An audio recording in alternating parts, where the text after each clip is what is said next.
Lost love. These things happened to me nearly 10 years ago. I lived in a city, but the city was hot in summer. I wanted to see the country. I wanted to walk in the woods and see green trees. I had a little red car and I had a map, too. I drove all night out into the country. I was happy in my car. We had a very good summer that year.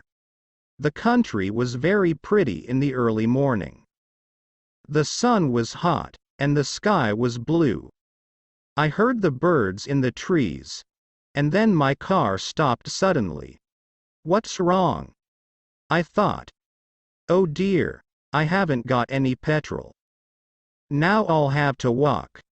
I'll have to find a town and buy some petrol. But where am I? I looked at the map. I wasn't near a town. I was lost in the country. And then I saw the girl. She walked down the road, with flowers in her hand. She wore a long dress, and her hair was long, too. It was long and black, and it shone in the sun. She was very pretty. I wanted to speak to her, so I got out of the car. Hello, I said. I'm lost. Where am I? She looked afraid, so I spoke quietly. I haven't got any petrol, I said. Where can I find some? Her blue eyes looked at me, and she smiled. She's a very pretty girl. I thought. I do not know, she said. Come with me to the village. Perhaps we can help you. I went with her happily, and we walked a long way. There isn't a village on the map, I thought. Perhaps it's a very small village. There was a village, and it was old and pretty. The houses were black and white and very small. There were a lot of animals. The girl stopped at a house and smiled at me. Come in, please, she said. I went in. The house was very clean, but it was strange, too. There was a fire and some food above it. I felt hungry then. That's strange, I thought. They cook their food over a wood fire. Perhaps they have no money. I met her father and mother, and I liked them. They were nice people, but their clothes were strange. Sit down, said the old man. Are you thirsty after your walk? He gave me a drink, and I said, thank you. But the drink was strange, too. It was dark brown and very strong. I didn't understand. But I was happy there. I asked about petrol, but the old man didn't understand. Petrol? He asked. What is that? This is strange, I thought. Then I asked, do you walk everywhere? The old man smiled. Oh, no, we use horses, he said. Horses? I thought. Horses are very slow. Why don't they have cars? But I didn't say that to the old man. I felt happy there. I stayed all day, and I ate dinner with them that evening. Then the girl and I went out into the garden. The girl's name was Mary. This is nice, she said. We like having visitors. We do not see many people here. We spoke happily. She was very beautiful. But after a time, she began to talk quietly, and her face was sad. Why are you sad? I asked her. I cannot tell you, she said. You are only a visitor here. We have to say goodbye tonight. You have to go now. I didn't understand. I loved her. I knew that. And I wanted to help her. Why did I have to go? But Mary said again in a sad voice, you have to go. It is dangerous here. So I said, I'll go to the next town and find some petrol. Then I'll come back.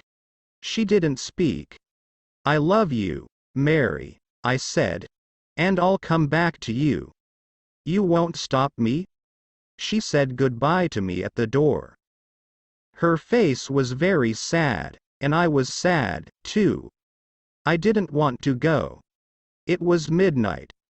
The night was very dark, but I walked and walked. I was very tired when I saw the lights of a town.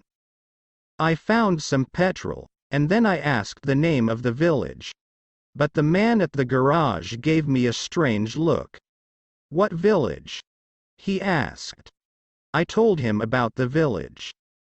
I told him about the old houses and the people with strange clothes. Again he gave me a strange look. He thought, and then he said, "There was a village there, but it isn't there now.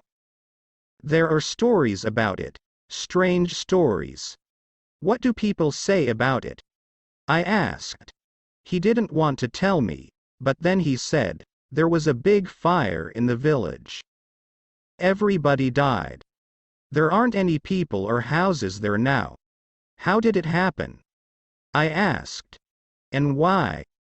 "Oliver Cromwell killed them," he said.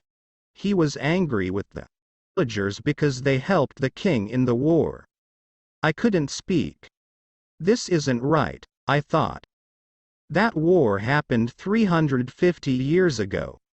Then I remembered the strange clothes, the long hair, the food over the fire, and the old houses.